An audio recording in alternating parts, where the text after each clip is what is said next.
নিশ্চয়ই সকল প্রশংসা আল্লাহ সুবহানাহু ওয়া তাআলার, যিনি আমাদেরকে তৌফিক দান করেছেন আরেকটি জুমাবারের প্রেজেন্ট হওয়ার। আমরা সকলেই বলি আলহামদুলিল্লাহ। নিশ্চয়ই এটা আল্লাহ সুবহানাহু ওয়া তাআলার অশেষ রহমত আমাদের উপর, যে আল্লাহ আমাদেরকে এই সুযোগটা দিয়েছেন আরেকটি জুমাবার পর্যন্ত বেঁচে থাকার, আরেকটি জুমাবার পর্যন্ত সুস্থ থাকার, আরেকটি জুমাবার পর্যন্ত ঈমান নিয়ে থাকার, এবং আরেকটি জুমাবারে জুমার সালাত অ্যাটেন্ড করতে পারার তৌফিক দান করেছেন আল্লাহ সুবহানাহু ওয়া তাআলা আমাদেরকে। এটার জন্য আমাদের আল্লাহ সুবহানাহু ওয়া তাআলার কাছে অসংখ্য শুকরিয়া আদায় করা উচিত। এবং যতই করি না কেন এটা কখনো এনাফ হবে না, এটা যথেষ্ট হবে না, তারপরেও আমাদের শুকরিয়া আদায় করে যেতে হবে। আজকে আমি যে টপিকটা নিয়ে আপনাদের সামনে ডিসকাস করতে যাচ্ছি, এই টপিকটি অনেক ইম্পর্টেন্ট একটি টপিক, এবং এই টপিকটি এখনের সময়ের জন্য মোস্ট রেলিভেন্ট একটা টপিক। তাই আমি আপনাদের কাছে অনুরোধ করব, আমি যে বিষয়টা নিয়ে আজকে আমি আপনাদের সামনে ডিসকাস করব, আপনারা সবাই মন দিয়ে জিনিসটা বোঝার চেষ্টা করবেন। সর্বপ্রথম মন দিয়ে শোনার চেষ্টা করবেন, মনোযোগ দিয়ে শোনার চেষ্টা করবেন। দ্বিতীয়ত জিনিসটাকে বোঝার চেষ্টা করবেন। তৃতীয়ত কথাগুলোর উপর আমল করার চেষ্টা করবেন। এবং চতুর্থ চেষ্টা করবেন এই কথাগুলো মানুষের কাছে পৌঁছে দেওয়ার, এই নিয়তে যে আমি মানুষের কাছে হকটা পৌঁছাই দিব। আমি চাই যে আমার মুসলিম ভাই হকটার উপর আমল করুক, এই নিয়তে না যে আমি আজকে এখান থেকে কিছু যুক্তি শিখে গেলাম, যে যুক্তি দিয়ে আমার অপছন্দের মুসলিম ভাইয়ের সাথে আমি একটু তর্ক বিতর্ক করতে পারবো, আমি একটু তাকে নিচু করতে পারবো, আমি একটু তার মাথাটাকে একটু নিচু করে দিতে পারবো, তাকে আমার সামনে তর্কে আমি নত করতে পারবো, তাকে আমি সবার সামনে একটা হাসির জিনিস করতে পারবো, এই কারণে না। আজকে আমি যেই টপিকটা নিয়ে ডিসকাস করব, আমি সবার আগে অনুরোধ করছি আপনাদের সবাইকে, এবং অনলাইনে যদি কোনো ভাইরা আমাকে দেখে থাকেন তাদেরকে, অথবা বোনরা দেখে থাকেন, অথবা এই ভিডিওটা যদি আল্লাহ সুবহানাহু ওয়া তাআলা কবুল করেন এবং মানুষ কখনো ভবিষ্যতেও দেখেন না কেন, আমি তাদের কাছে অনুরোধ করব যে সর্বপ্রথম এই কথাটা যাতে প্রথম থেকে শুনে। সেকেন্ডলি আমি তাদেরকে অনুরোধ করব যাতে আমরা এখানে আমাদের কোনো পার্সোনাল কোনো ইন্টারেস্ট যাতে আমরা না রাখি।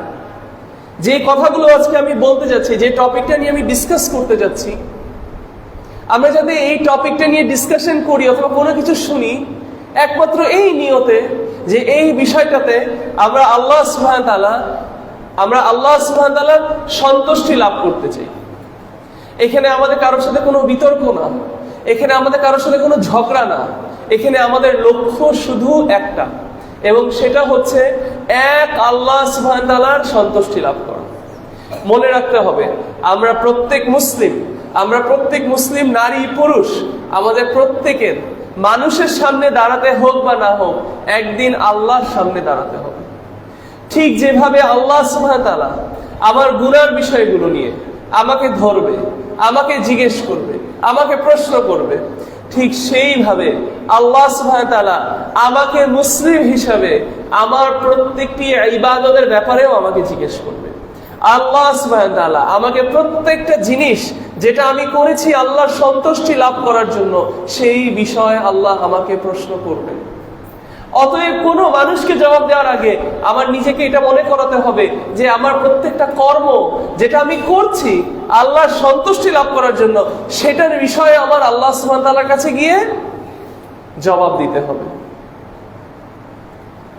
এই আগামী 16 তারিখে একটি দিন আসছে, যেটা আমাদের দেশে অনেক বড় করে উদযাপন করা হয়। এখানে সেলিব্রেশনের কাজ হচ্ছে, এখানে সেলিব্রেট করা হয়। সেই দিনটা কি? সেই দিনটা হচ্ছে ঈদে মিলাদুন নবী। একটু বুঝি আমরা, আমি আগেও বললাম, আমরা ঠান্ডা মাথায় আল্লাহর সামনে দাঁড়াবো যেহেতু, আল্লাহর সামনে গিয়ে যেহেতু আমাদের একদিন না একদিন আল্লাহর কাছে যে জবাব দিতে হবে, আমরা ঠান্ডা মাথায় নিজের জন্য বিষয়টা বুঝি। আমি আবারও অনুরোধ করছি, কোনো তর্ক না ভাই, কোনো ঝগড়া না ভাই, আমার কথাগুলো আপনি শুনেন। যদি আপনার ভালো লাগে, যদি আপনার এটা হক মনে হয়, আপনি গ্রহণ করবেন। আপনার আমার এই কথাগুলো শুনে যদি মনে হয় যে আমার কথাগুলো হক না, তাহলে আপনার যার কথা হক মনে হচ্ছে আপনি তার কথা গ্রহণ করবেন এবং আপনি তার কথা চলুন।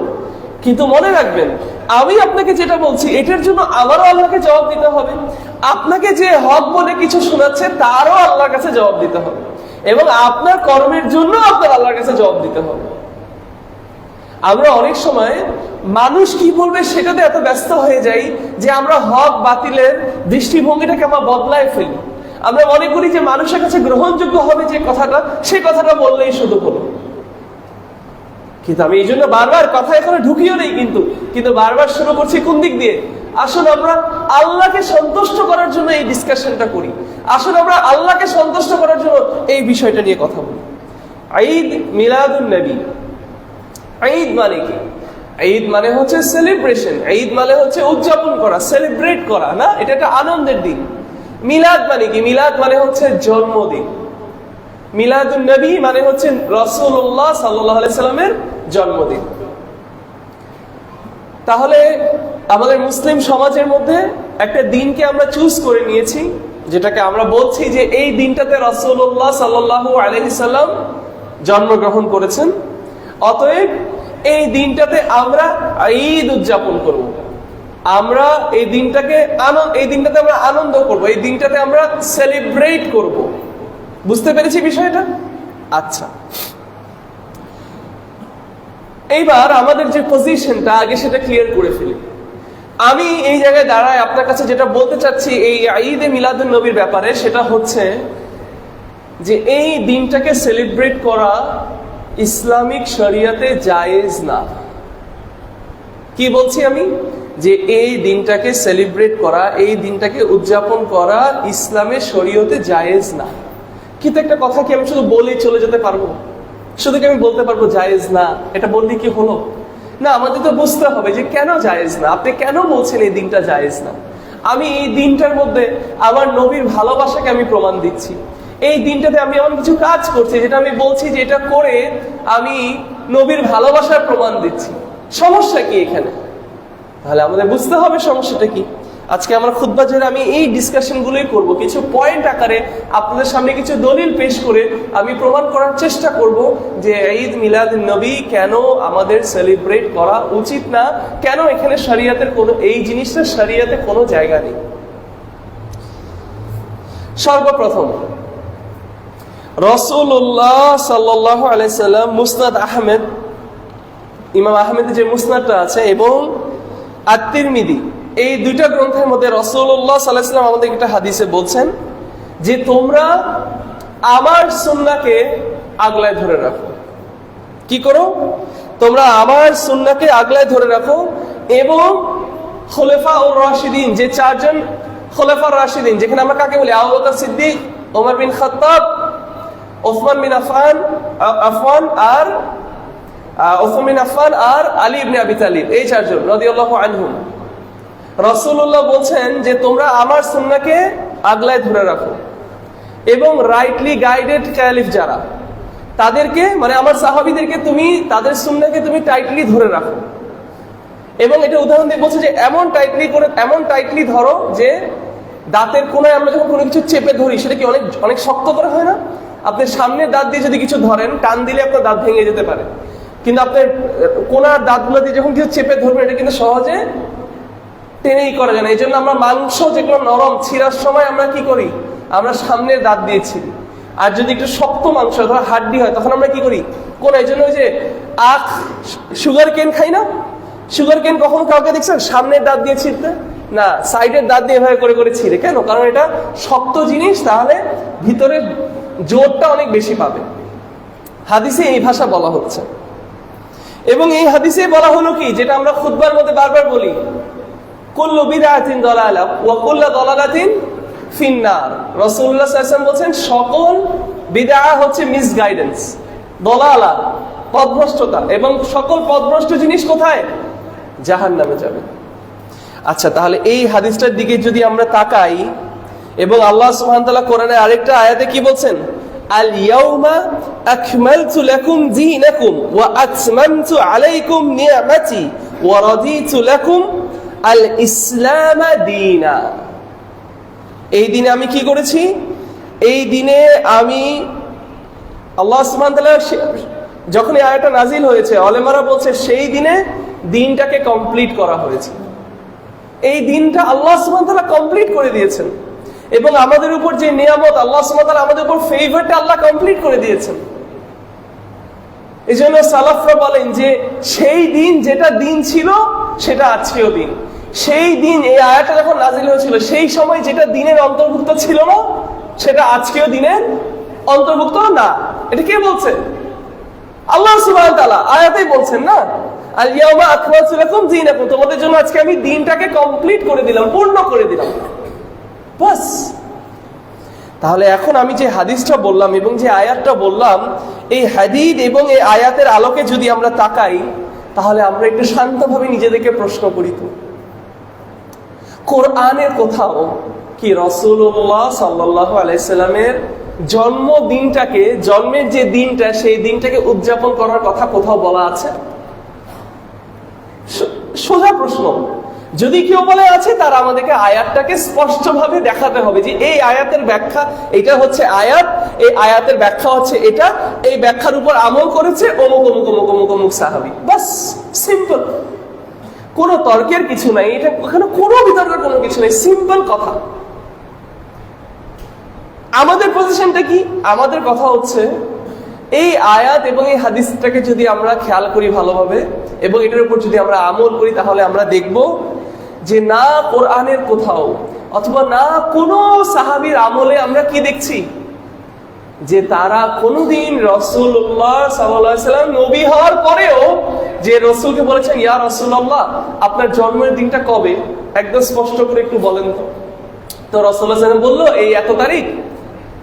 তারপর সাহাবীরা বলল, ইয়া রাসূলুল্লাহ তাহলে আমরা এই দিন রাস্তায় রাস্তায় বের হব, আমরা এইটা করব, জুলুস করব, হেই করব, সেই করব।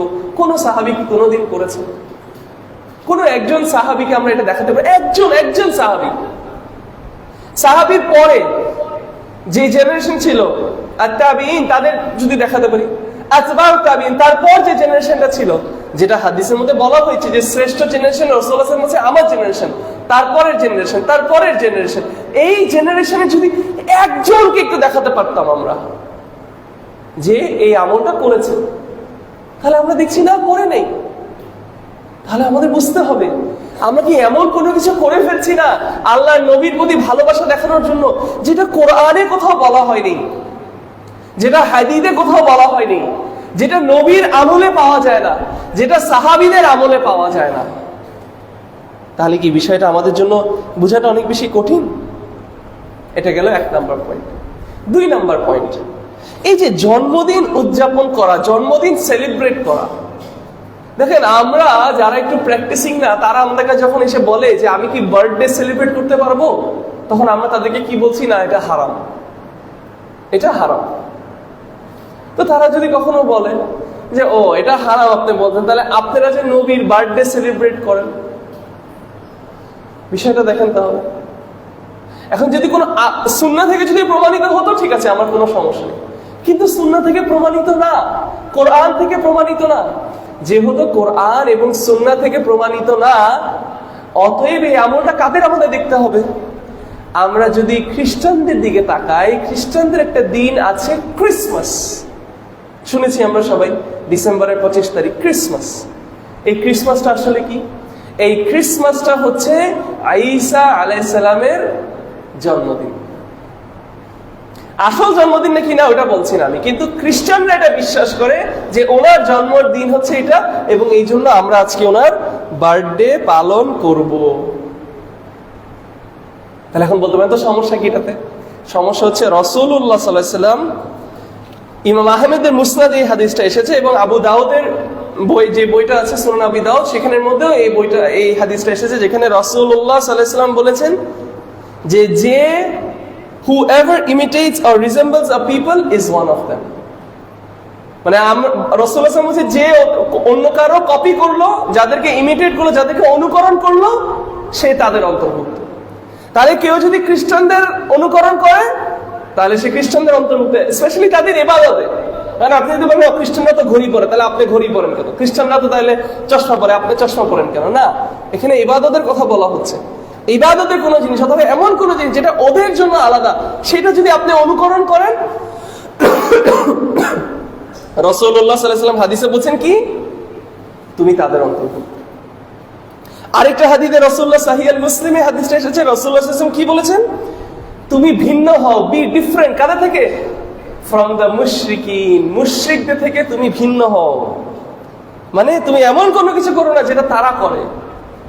তাহলে এই পয়েন্টটাতে আমরা বুঝলাম যে জন্মদিন পালন করার বিষয়টা আসলে বিধর্মীদের একটা আমল।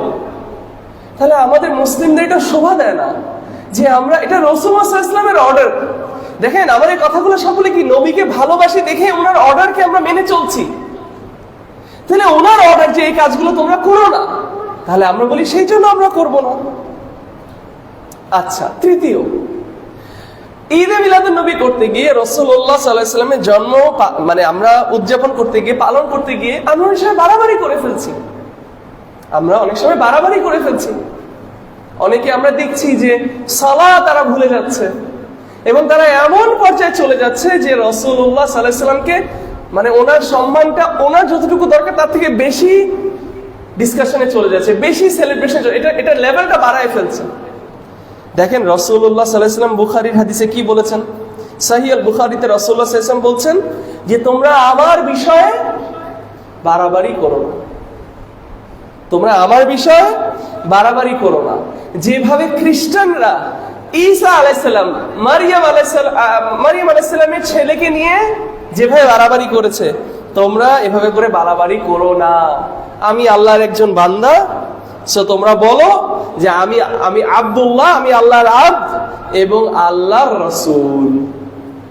দেখেন এটা রাসূলুল্লাহ সাল্লাল্লাহু আলাইহি ওয়াসাল্লাম আমাদেরকে বলছেন, কথাটা কত সুন্দর কথা।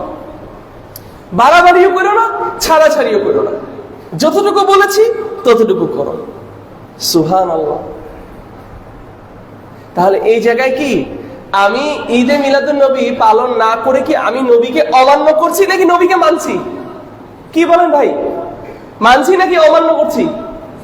মানছি। আমি ঈদে মিলাদুন নবী পালন না করে আমার নবীর প্রতি ভালোবাসাকে প্রকাশ করছি নাকি প্রকাশ করছি না? প্রকাশ করছি, কারণ আমি ওনার কথা মানছি। আপনি যদি আমাকে বলেন যে ভাই আমি আপনাকে ভালোবাসি, কিন্তু আপনি আমার কথা শুনেন না, তাহলে কি আপনার ভালোবাসা আমার জন্য হইল? আমি আপনাকে বললাম আপনি আমাকে ভালোবাসেন, তাহলে আপনি 8টা বাজে আসবেন, আপনি 8টা বাজে আসেন না, কিন্তু মানে স্যার আমি আপনাকে অনেক ভালোবাসি, স্যার আমি আপনাকে অনেক রেসপেক্ট করি। মানে ভাই আপনার রেসপেক্ট আপনি আপনার কাছে রাখেন, আপনি আমার কথাই শুনেন না ভাই। বুঝতে হবে বিষয়টা। 4 নাম্বার, ঈদে মিলাদুন নবী করতে গিয়ে মানুষ দিনের মধ্যে একটার নামে, অনেকে বলে সমস্যা কি, আমরা একটা ভালো কাজ করতেছি, সমস্যা কি? সমস্যা অনেক। আপনি একটা কাজ করতে গিয়ে আপনি দিনের মধ্যে আরো অনেকগুলো জিনিস কি করে ফেলতেছেন? অ্যাড করে ফেলতেছেন। একটা করে অনেকগুলো জিনিস ধর্মের মধ্যে অ্যাড হয়ে যাচ্ছে। কিন্তু ইসলামের নীতি তো এটা না। রাসূলুল্লাহ সাল্লাল্লাহু আলাইহি ওয়াসাল্লাম একটা হাদিসে আমাদেরকে স্পষ্টভাবে বলছেন কি, যে তোমরা যদি এমন কোনো কিছু করো যেটা আমি তোমাদেরকে শিখাই নেই, অথবা যেটা আমার সুন্নাহ থেকে না, তাহলে সেটা হয়ে যাবে বাতিল, সেটা ক্যান্সেল। আবার আমার প্রিয় ভাই এবং বোনেরা, আমার সাথে আপনার কোনো তর্ক নেই, আমার সাথে আপনার কোনো বিতর্ক নেই, আপনি আমাকে অপছন্দ করেন, আমার কোনো সমস্যা নেই, কিন্তু কথাটা একটু মনোযোগ দিয়ে শুনেন। আপনি ঈদে মিলাদুন নবী কেন পালন করছেন? আল্লাহ সন্তুষ্টি লাভ করার জন্য, তাই না? আপনি ঈদে মিলাদুন নবী কেন পালন করছেন? যাতে কিয়ামতের দিন যদি আপনার আল্লাহ রাসূলুল্লাহ সাল্লাল্লাহু আলাইহি ওয়াসাল্লামের দেখা হয়, আপনি ওনার ভালোবাসা মানে ওনার ভালোবাসা মানুষ হতে পারবেন, তাই না? এমনই তো একটা কোনো আশা থেকে আমরা এটা করছি। কিন্তু এমন যদি হয় যে আপনি কিয়ামতের ময়দানে যখন দাঁড়াবেন, আপনার এই একটা আমলও আল্লাহ কবুল করবে না, আপনি জিজ্ঞেস করবেন আল্লাহ আমি যেটা করেছি তোমার জন্য, কেন এটা কবুল হলো না? আল্লাহ কি বলবে? আল্লাহ বলবে তোমাকে কি আমার নবী জানায় নাই? আল্লাহর আনসার হবে এটা, কেন হবে না? কারণ এটা তো জানাই গেছে আমাদেরকে রাসূলুল্লাহ সাল্লাল্লাহু আলাইহি ওয়াসাল্লাম। তাহলে আল্লাহ সুবহানাহু ওয়া তাআলা আমাদেরকে বলবেন যে তোমাকে কি তোমাদের নবী জানায় নাই যে তোমরা যদি এমন কোনো কিছু করো যেটা রাসূলুল্লাহ সাল্লাল্লাহু আলাইহি ওয়াসাল্লাম শিখাননি, ফাহুয়া রাদ্দুন, সেটা বাতিল। তাহলে কেন আমরা এমন কোনো কাজ করার জন্য জিদ ধরে বসেছি যেটা হাদিসের ভাষা অনুযায়ী, ইসলামের ভাষা অনুযায়ী এটা করাটা বাতিল, এটা করে কোনো সওয়াব পাবো না। চিন্তা করে দেখেন, রাসূলুল্লাহ সাল্লাল্লাহু আলাইহি ওয়াসাল্লাম কিয়ামতের দিন আমাদের তৃষ্ণা মেটানোর জন্য আমাদেরকে ওনার ওই পুকুর থেকে কি করবে, আমাদেরকে পানি খাওয়াবে, তাই না? কাউসার থেকে আমাদেরকে খাওয়াতে যাবেন না তিনি পানি? তো তিনি যখন পানি খাওয়াতে খাওয়াতে খাওয়াতে কিছু মানুষের সামনে আসবে, ফেরেশতারা এসে বলবে না ওনাকে খাওয়ানো যাবে না। রাসূলুল্লাহ সাল্লাল্লাহু আলাইহি ওয়াসাল্লাম বলবে কেন? ওনাকে জানানো হবে যে তারা আপনার অনুপস্থিতিতে আপনার দিনে নতুন নতুন জিনিস অ্যাড করেছে। এই হাদিসটা সহিহ হাদিস। তাহলে চিন্তা করেন, রাসূলুল্লাহ সাল্লাল্লাহু আলাইহি ওয়াসাল্লাম আমাদেরকে এত ভালোবাসেন, তিনি আমাদের জন্য এত দোয়া করেছেন, তিনি আমাদের জন্য কত কিছু করে গিয়েছেন। তিনি আল্লাহর নবী, তিনি মোস্ট মার্সিফুল। এমনকি যখন তিনি তাইফে গেলেন, মানুষ ওনাকে পাথর মেরে ওনাকে দূর করার চেষ্টা করলেন, আল্লাহ বললেন যে ফেরেশতা পাঠিয়ে তুমি আমাকে অর্ডার দাও, আমি কি করব? এই দুইটা পাহাড়কে একসাথে বাড়ি দিয়ে মানুষদেরকে শেষ করে দিব। উনি এত মার্সিফুল, ওনার এত রহম ছিল, এত দয়ালু ছিলেন উনি, যে উনি সে কাজটা করেন নাই। কারণ তিনি আশা রেখেছেন যে এখান থেকে কোনো ওনার উম্মার মানুষরা আসবে। সেই দয়ালু একজন রাসূল সাল্লাল্লাহু আলাইহি সাল্লাম কিয়ামতের দিন চিন্তা করেন আপনাকে পানি খাওয়াবে না, তার মানে কাজটা কত নিকৃষ্ট যে তিনি এই পর্যায়ে যাবেন যে উনি আর আপনাকে সেই পানিটা পান করাবেন না যেটা দিয়ে আপনার তৃষ্ণা সব মিটে যাবে। একটু বুঝি আমরা, ঠান্ডা ভাবে চিন্তা করি, তর্কের কোনো কিছু নেই ভাই। আবারও বললাম, আপনার করতে হলে আপনি করেন, কিন্তু মনে রাখেন যে আমারও আল্লাহর কাছে গিয়ে জবাব দিতে হবে, আপনারও আল্লাহর কাছে গিয়ে জবাব দিতে হবে আপনার আমলের জন্য। তাহলে এগুলো হচ্ছে কিছু পয়েন্টস আমি বললাম যে জন্য আমরা মনে করি যে ঈদে মিলাদুন নবী করাটা জায়েজ না ইসলামে। কেন? কারণ এটা একটা নতুন জিনিস, এটা একটা বিদআত। রাসূলুল্লাহ সাল্লাল্লাহু আলাইহি ওয়াসাল্লাম কুল্লা বিদআতিন দালালা, কুল্লা, যারা আরবি ভাষা বুঝেন, যারা আরবি গ্রামার পড়েছেন জানেন, কুল্লু শব্দ দিয়ে যদি কোনো কিছু বলা হয় এটা সব কিছুকে ইনক্লুড করে, শামিল করে। যদি এমন হতো যে ওই জিনিসটা ছাড়া, তাহলে রাসূলুল্লাহ বলতেন ইল্লা হাযা ওয়া হাযা ওয়া হাযা, এটা এটা এটা এটা ছাড়া বাকি সব বিদআত। উনি বলেছেন সকল নতুন জিনিস বিদআত। তাহলে ঈদে মিলাদুন নবী একটা বিদআত। ঈদে মিলাদুন নবী হচ্ছে দিনের মধ্যে একটা নতুন জিনিস অ্যাড করা। আল্লাহ সুবহানাহু ওয়া তাআলা কোরআনে বলছেন এই দিনটা কমপ্লিট, আমি কমপ্লিট করে দিয়েছি। রাসূলুল্লাহ সাল্লাল্লাহু আলাইহি ওয়াসাল্লাম বলছে তুমি আমার সুন্নাহ আগলায় ধরে রাখো, আমার সাহাবীদের সুন্নাহকে তুমি আগলায় ধরে রাখো। আবু বকর, ওমর, ওসমান বিন আফফান, আলী ইবনে আবি তালিব এবং অন্য যত সাহাবীরা আছে সবার সুন্নাহকে আমাদের আগলায় ধরে রাখতে হবে, ওনারা যেভাবে বুঝেছেন। তাহলে আমরা এগুলো সব থেকে বের হয়ে গিয়ে আমরা বলছি না, তারপরে আমরা করবো। কার সাথে জিদ, কার সাথে আমাদের এত এত রাগ কেন? সুবহানাল্লাহ, আল্লাহ যাতে আমাদেরকে এই জিনিসগুলো বুঝার তৌফিক দান করে। আমি আমার খুতবার সেকেন্ড পার্টে আমি কিছু কোয়েশ্চেনস রেইজ করে, কিছু শুবহাত, কিছু ডাউট আপনাদের সামনে রেখে সেগুলোর আনসার দেওয়ার চেষ্টা করব এই টপিকটা রিলেটেড। আকুলু কাউলি হাযা ওয়া আস্তাগফিরুল্লাহ ওয়া লাকুম।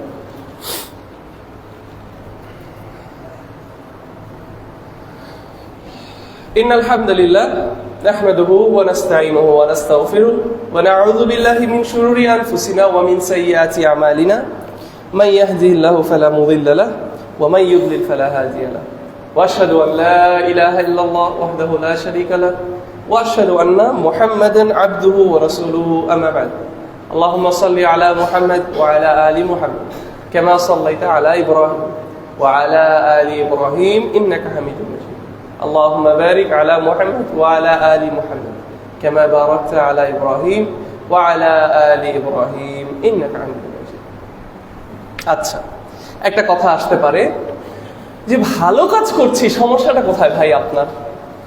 আমি এমন একটা কাজ করছি যেটা খারাপ না, ঠিক আছে, আপনি বলতেছেন গান বাজনা এগুলো ঠিক আছে, আমরা গান বাজনা করবো না, কিন্তু আমরা প্রফেটের ভালোবাসার জন্য আমরা এই দিনটাকে সেলিব্রেট করছি, এখানে খারাপটা কি? আচ্ছা, আপনাকে আবার ওই এরকম কথা যদি আমাদের কাছে আসে, তাহলে আবার ওই হাদিসে ফিরত নিয়ে যাই, যেখানে রাসূলুল্লাহ সাল্লাল্লাহু আলাইহি ওয়াসাল্লাম বললো যে তোমরা আমার সুন্নাহ আগলায় ধরে রাখো এবং তোমরা এটাকে ছেড়ো না। আরেকটা হাদিসে বলছে নতুন মানে এমন কোনো জিনিস যেটা আমি শিখাইনি সেটা যদি করো সেটা বাতিল। এই দুইটা হাদিসও যদি আপনার জন্য যথেষ্ট না হয়, তাহলে আমি যদি আপনাদেরকে আরেকটা হাদিস বলি যেখানে রাসূলুল্লাহ সাল্লাল্লাহু আলাইহি ওয়াসাল্লাম বলছেন কি, ইন্নাহু লাইসা শাইউন ইউকাররিবুকুম ইলাল জান্নাহ ইল্লা ক্বাদ আমারতুকুম। কি সুন্দর কথা! রাসূলুল্লাহ সাল্লাল্লাহু আলাইহি ওয়াসাল্লাম বলছেন, এমন কিছু নেই, শাইউন, এরকম কোনো কিছু নেই যেটা করবা তোমরা এবং এটা করে তোমরা জান্নাতের কাছে যেতে পারবা, এটা তোমাকে জান্নাতের কাছে নিয়ে যাবে, এমন কোনো কাজ নাই যেটা আমি তোমাদেরকে জানাই যাইনি অথবা তোমাদেরকে অর্ডার করে যাইনি। আরে কি সুন্দর একটা কথা, কি সুন্দর একটা দিন আমাদের! কি বলছেন রাসূলুল্লাহ সাল্লাল্লাহু আলাইহি ওয়াসাল্লাম? ওয়ালাইসা শাইউন ইউকাররিবুকুম ইলান নারি, এবং এমন কোনো কিছু নেই যেটা তোমাদেরকে জাহান্নামের কাছে নিয়ে যাবে, ইল্লা ক্বাদ নাহাইতুকুম আনহু, এবং আমি তোমাদেরকে সেটার ব্যাপারে সাবধান করি। সুবহানাল্লাহ! সেই অফিস, যে অফিসে আমার কাজ কি কি এবং আমার নিষেধাজ্ঞা কি কি, এটা যখন স্পষ্টভাবে থাকে, সেই অফিসে কাজ করার শান্তি সবচেয়ে বেশি, কারণ আমার সামনে স্পষ্ট করে দেওয়া। তাহলে একটা ছোট অফিসের উদাহরণ দিয়ে বললাম, তাহলে আমাদের দিনটা কত কমপ্লিট এবং কত সুন্দর, চিন্তা করেন। তাহলে এখন যারা বলে যে কি হবে, আমি এটা করছি, এটা ভালো কাজ, তাদেরকে আমরা যদি এই প্রশ্নটা করি যে এটা যদি ভালো কাজ হতো তাহলে এটা করে কি আমি জান্নাতে যাব? অবশ্যই, যদি ভালো কাজ হয় তাহলে জান্নাতে যাবো ইনশাআল্লাহ, এটাই আশা করেন তারা। তাহলে এই হাদিসটাতে তারা উত্তর কি দিবে? তাহলে যে রাসূলুল্লাহ সাল্লাল্লাহু আলাইহি ওয়াসাল্লাম বলছেন যে এমন কোনো কাজ নেই যেটা তোমাকে জান্নাতের কাছে নিয়ে যাবে, আর আমি তোমাদেরকে সেটার ব্যাপারে অর্ডার করি নাই। সিম্পল প্রশ্ন, এই কাজের অর্ডার কোথায়? কোথায় রাসূলুল্লাহ সাল্লাল্লাহু আলাইহি ওয়াসাল্লাম সহজ ভাষায় বলেছেন যে আমার জন্মদিন এত তারিখে, তোমরা আমার জন্মদিনে উদযাপন করো, ঈদ পালন করো। উল্টা এরকম অসংখ্য কথা যেখানে বলছে মুসলিমদের ঈদ শুধু দুইটা, ঈদুল আযহা এবং ঈদুল ফিতর, ঈদুল ফিতর এবং ঈদুল আযহা, শেষ। কিন্তু আমরা আরেকটা ঈদ অ্যাড করে নিচ্ছি। তাহলে কার সাথে তর্ক আমাদের? আমার সাথে। আমি এখানে আমার নিজের কোনো কথা বলছি, নিজের যুক্তি দেখাইছি, হাদিস, কোরআন। সুবহানাল্লাহ। একটা কথা আসে যে আচ্ছা, তা আমরা যদি ঈদে মিলাদুন নবী করি, এইটা একটা কথা আসে, একটা শুভহাত আসে, তা ঈদে মিলাদুন নবী যদি করি, তো আমরা নবীর ইজ্জত বাড়াচ্ছি, আমরা নবীকে আমরা অনার করতেছি, নবীকে আমরা ভালোবাসা দিচ্ছি, সমস্যা কি? এটা একটা তাহলে যুক্তি। এটার উত্তরে আমরা বলবো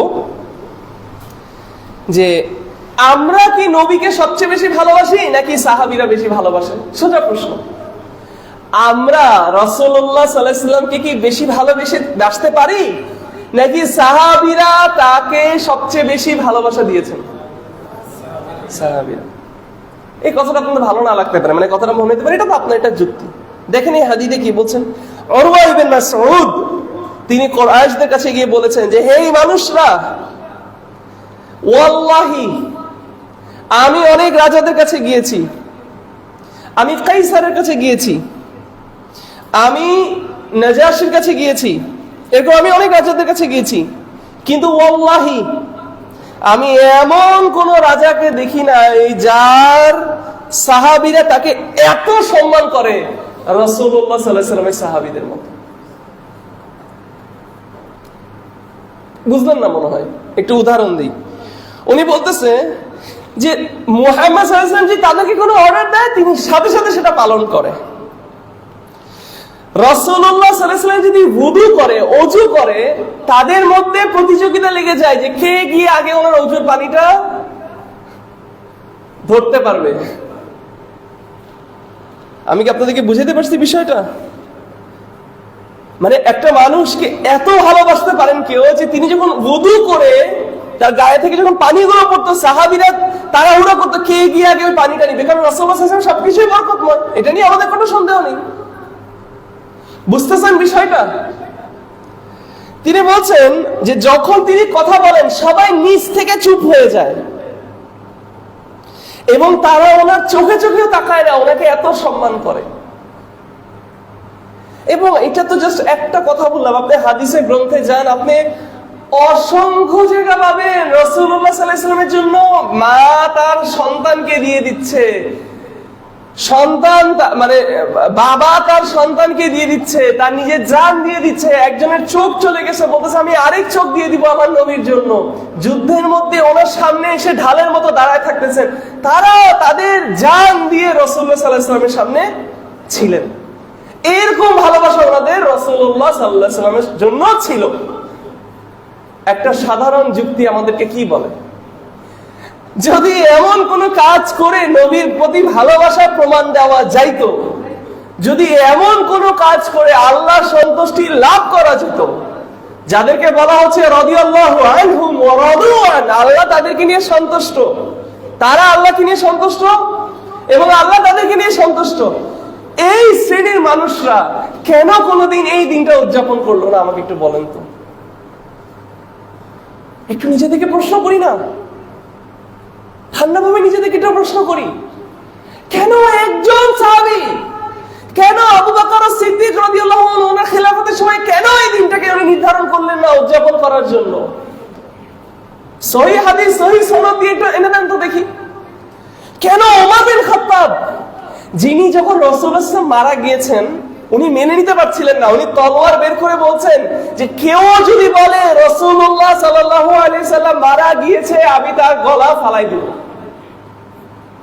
এত ভালোবাসা ছিল। কেন ওনারা ওনাদের খিলাফতের সময় ওনাদের যে রাজত্ব ছিল, ওনাদের যে কান্ট্রি ছিল, ওনার আন্ডারে যারা মানুষ ছিল, কেন তাদের জন্য এরকম একটা দিন নির্ধারণ করলো না? আমরা একটু বলি তো, আমরা বুঝবো যে কারণ এমন কাজ করে আসলে নবী রাসূলুল্লাহ সাল্লাল্লাহু আলাইহি ওয়াসাল্লামের ইজ্জত আপনি বাড়াতে পারবেন না। ঠান্ডা মাথায় যে চিন্তা করেন আপনি এটাই বুঝবেন। এটা আসলে শরীয়তে কোনো জায়গা নেই, এই জন্য সাহাবীরা করেননি, নাহলে সুযোগ থাকলে তারা করতেন। আচ্ছা, আমরা ইমাম আবু হানিফাকে নিয়ে অনেক কথা বলি, আমাদের দেশে আমরা ইমাম আবু হানিফাকে অনেক ভালোবাসি এবং উনি আমাদের ইমাম আবু হানিফা, তাই না? এটা নিয়ে তো ঝগড়া লেগে যায়, তুই হানাফি মাযহাব মানুষ না কেন? আমাদের ইমাম আবু হানিফার একটা কল দেখে আনেন তো, অথবা ইমাম আবু হানিফা ঈদে মিলাদুন্নবী পালন করেছে, একটু দেখান তো। ইমাম মালিক মদিনার মুহাদ্দিস, সবচেয়ে বড় মুহাদ্দিস মদিনার, মুয়াত্তা ইমাম মালিক যেটা, ইমাম মালিকের একটা আমল দেখান তো ঈদে মিলাদুন্নবী। ইমাম শাফি, ইমাম আহমেদ ইবনে হাম্বল 1 মিলিয়ন 1 মিলিয়ন হাদিস মুখস্থ করছেন তিনি। এবং ওনারা এমনও গেছেন যে ইমাম আহমেদ বলেছেন যে আমি এমন কোন হাদিস ন্যারেট করি নাই যেটার উপর আমি আমল করি নাই, এমনকি আমার এক্স্যাক্টলি কথাটা মনে আসছে না, কি হিজামা অথবা সামথিং রাসূলুল্লাহ সাল্লাল্লাহু আলাইহি ওয়াসাল্লাম করিয়েছিলেন এত টাকা দিয়ে, উনিও এক্স্যাক্টলি এই কাজটা করেছেন অত টাকা দিয়ে, জাস্ট ওই হাদিসের উপর আমল করার জন্য। এরকম সিরিয়াস ছিল না। আমাদের এটা দাঁড়িয়ে রাখতে হবে, আমাদের দুইবার চিন্তা করতে হয়, এদিক দিয়ে একটু বের হয়ে গেলে একটু কেটে কেটে ফেলতে ইচ্ছা করে, একটু আমাদের টাকা পকেটে একটু হাত পড়লেই আমাদের একটু মন টন ঘুরে যায়, হ্যাঁ, একটু ডানা থেকে বামে হলে আমাদের মসজিদে যেতে নামাজ পড়তে ইচ্ছা করে না। আর তারা কি ঈমানের ছিলেন, তারা কোনোদিন কেন এই কাজটা করলেন না? সুবহানাল্লাহ। আচ্ছা, অনেকে এখন আবার আমাদেরকে যুক্তি দিবে যে কেন অসংখ্য মানুষ, লক্ষ লক্ষ মানুষ তো এটার উপর কি করতেছে, আমল করতেছে, তা আমরা তাহলে আমল করলে সমস্যা কি?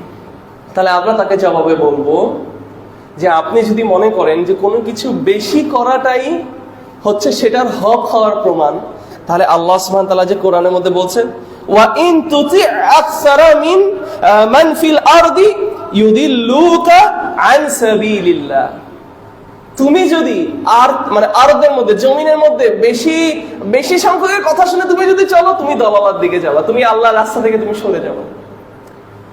আমাদের হক বাতিলের মানদণ্ড তো বেশি কম না, তাইলে তো আমরা ওই ডেমোক্রেসির মতো হয়ে গেলাম, বেশি পয়সা থেকে মানলাম। পৃথিবীতে যদি সবাই বলে যে ভাই মদ পান করবো, তাও আমরা বলবো মদ পান করা হারাম, কারণ কোরআনে বলেছে এটা হারাম। পৃথিবীতে যদি সবাই একসাথে বলে যে আমরা সবাই ক্লিন শেভ করবো, আমরা তাও বলবো না ক্লিন শেভ করা হারাম, শেভ করা হারাম, কারণ আমার রাসূলুল্লাহ সাল্লাল্লাহু আলাইহি ওয়াসাল্লাম এটাকে নিষেধ করেছে। আমরা তো বেশি কম দিয়ে আমরা কোনো কিছু যাচাই করি না। আমাদের হক বাতিলের মানদণ্ড হচ্ছে কোরআন এবং অথেন্টিক সুন্নাহ। সুবহানাল্লাহ। তাহলে এখানে এই কথারও এই যুক্তিটাও তাহলে চলে গেল। অতএব আমাদের বুঝতে হবে, এখন আমাদের ঠান্ডা মাথায় এটা বুঝতে হবে। আবার এই সব যুক্তি দেখা যে বলেন ওই সময় কথা বলে, ভাই তুমি যাই বলো দিন শেষে তাল গাছ আমার, হ্যাঁ এপারও বুঝছি ওই পারও বুঝছি, তাল গাছ আমার, এরকম একটা কথা আছে না? এখন আপনি যদি তাল গাছ আপনার সাথে রাখতে চান, এটা আপনি রাখেন, কিন্তু আমার দায়িত্ব আমি আপনার কাছে পূরণ করে দিলাম, এবং আপনিও আপনার দায়িত্ব পূরণ করুন। আপনি মানুষকে জবাব দিয়ে আপনি চলে যেতে পারবেন, কোনো সমস্যা। আপনি যদি প্রভাবশালী কেউ হন, আপনার যদি অনেক দাপট থাকে, এই দুনিয়াতে আপনাকে কেউ থামাইতে পারবে না। দেখান আপনার ইশক, আপনার ভালোবাসা, নো প্রবলেম। কিন্তু এটা মনে রেখেন, আপনি যত প্রভাবশালী হন না কেন, আপনার যত ফ্যান বেস থাকুক না কেন, আপনি যত বড় ব্যক্তি হন না কেন, কিয়ামতের ময়দানে মালিক ইয়াউমিদ্দিন যিনি, তার সামনে আপনার দাঁড়াতে হবে এবং তার সামনে গিয়ে আপনার জবাব দিতে হবে যে আপনি যে কাজটা করেছেন এটা কি আল্লাহ তোমাকে নির্দেশ করেছেন, এটা কি রাসূলুল্লাহ সাল্লাল্লাহু আলাইহি ওয়াসাল্লাম তোমাকে নির্দেশ করেছেন। এই জিনিসটা আপনার জবাব দিতে হবে আল্লাহর সামনে। তাহলে এবার সিদ্ধান্তটা আপনার এবং আমার, যে আমি আল্লাহর সামনে গিয়ে কি নিয়ে দাঁড়াতে চাচ্ছি। তর্ক বিতর্ক বাদ দেন ভাই, তর্ক বিতর্ক দিয়ে কখনোই সমাজে বেশি দিন কিছু দূরে যায় না। তর্ক বিতর্ক যখন আপনি করতে যাবেন তখন আপনার ভিতরের একটা ডিফেন্সিভ মেন্টালিটি তৈরি হবে, না আমার ঠিক হইতে হবে, আমার ঠিক প্রমাণ করতে হবে। না না না, আপনি যদি মনে করেন আমার কথার স্টাইলে যদি আপনারা কষ্ট পেয়ে থাকেন, আমি এখনই ক্ষমা চেয়ে নিচ্ছি আমার কথার স্টাইলের জন্য, কিন্তু আমি কথাটা যেটা বলছি সেটার জন্য আমি আপনার কাছে ক্ষমা কি হয়ে যাবো, আমি আপনাকে সরি কিভাবে বলবো? এটা তো আল্লাহর কথা, এটা তো আল্লাহর প্রফেটের কথা। তাহলে আপনিও সেভাবে জিনিসটা চিন্তা করেন। তার আরো ভেবে দেখেন, মানে একটা হাদিসে যেখানে রাসূলুল্লাহ সাল্লাল্লাহু আলাইহি ওয়াসাল্লাম সোমবার দিন রোজা রাখার কথা বলেছেন কি এই দিনে আমি জন্মগ্রহণ করেছি, তাই না? এবং সেই দিনের আরো কিছু ফাদাইল বলে তিনি বললেন যে এই যে তিনি কি করেন, তিনি রোজা রাখেন। আচ্ছা, এই কথাটাও যদি আমরা মানি, এই যে 16 তারিখ আসতেছে, কি মনে হয় রোজা রাখা হবে নাকি রাস্তা ব্লক করে করে কি হবে? আর বললাম না কি হবে, আপনারাই তো জানেন। চিন্তা করে দেখেন, হাদিসের মধ্যে রাসূলুল্লাহ সাল্লাল্লাহু আলাইহি ওয়াসাল্লাম বলছে যে মানে ইসলামের মধ্যে কোনো ক্ষতি করা, নিজের ক্ষতি করা এবং অন্যের ক্ষতি করা, এগুলো কোনো কিছু ইসলাম সমর্থন করে না। অথচ আমার নিজের এক্সপিরিয়েন্স এটা, এরকম অসংখ্য মানুষকে আমি দেখেছি, তারা বিপদে আছে, তাদের অ্যাম্বুলেন্স নিয়ে তাদের ডাক্তারের কাছে যেতে হবে, কিন্তু রাস্তার মধ্যে নবীর ভালোবাসা দেখানোর জন্য যে কর্মকাণ্ডগুলো করা হচ্ছে, সেই জন্য রাস্তা বন্ধ হয়ে সেই রোগী কি হচ্ছে, আক্রান্ত হচ্ছে, এফেক্টেড হচ্ছে, সে তার হাসপাতালে পৌঁছাতে পারছে না। আপনি একবার এটা ভেবে দেখেছেন? আপনি এখানের মধ্যে জোরে মানে এই বাজায় আপনি ডান্স করতেছেন, আপনি খুব মজা করে আপনি নবীর ভালোবাসা প্রমাণ করছেন, আরেকজনের জান নিয়ে এসে দৌড়াদৌড়ি করছে। আপনার কি মনে হয় আল্লাহর নবী এটা মেনে নিবে? রাসূলুল্লাহ সাল্লাল্লাহু আলাইহি ওয়াসাল্লাম যদি এই মুহূর্তে থাকতো, এবার মানে মাঝে মাঝে কিছু জিনিস আপনার ফিতরতকে নাড়া দেয়। আপনার যদি কোনো যুক্তিও ভালো না লাগে, সব ভুলে যান, নিজেকে না শান্তভাবে স্পিকার ছেড়ে আপনি যে গানে নাচবেন, আপনি নাচেন, ওই নাচার অবস্থায় আপনি নিজেকে একটু শান্তভাবে জিজ্ঞেস করেন, আমার নবী সাল্লাল্লাহু আলাইহি সাল্লাম যদি এখন এই মুহূর্তে এখানে দাঁড়ায় থাকতো, তিনি আমাকে এই অবস্থায় দেখে কি খুশি হতেন? কাউকে আপনার এটা জিজ্ঞেস করার দরকার নাই, নিজের বিবেককে জিজ্ঞেস করুন। আমি মানুষকে রাস্তায় বন্ধ করে আমি নাচতেছি, আমার নবী এটা দেখে খুশি হতেন? আমি মানুষকে কষ্ট দিয়ে, ঈমানের একটা ব্রাঞ্চ হিসেবে বলা হচ্ছে কি রাস্তা থেকে একটা কাঁটা সরায় দেওয়া, সেখানে কাঁটাটা দূরের কথা, আপনি রাস্তা বন্ধ করে রাখছেন সেদিনের জন্য। এখন থেকে আমরা আমাদের জীবনে প্ল্যান করে ফেলতেছি যে ওই দিন কোনো কাজ রাখা যাবে না, কারণ রাস্তা পুরো বন্ধ, সালার কোনো নাম নেই, নারী পুরুষ একসাথে। রাসূলুল্লাহ সাল্লাল্লাহু আলাইহি ওয়াসাল্লাম যদি থাকতেন, আপনি তাকে যদি বলতেন নবী, ইয়া নবী, ইয়া রাসূল, আমি আপনাকে ভালোবাসি এই জন্য এটা করতেছি, তিনি মেনে নিতেন? কাউকে না, নিজের বিবেককে জিজ্ঞেস করেন। আমি যদি কিছু ভুল বলে থাকি, এটা আমার থেকে এবং শয়তান থেকে, Allah and his messenger is free from it.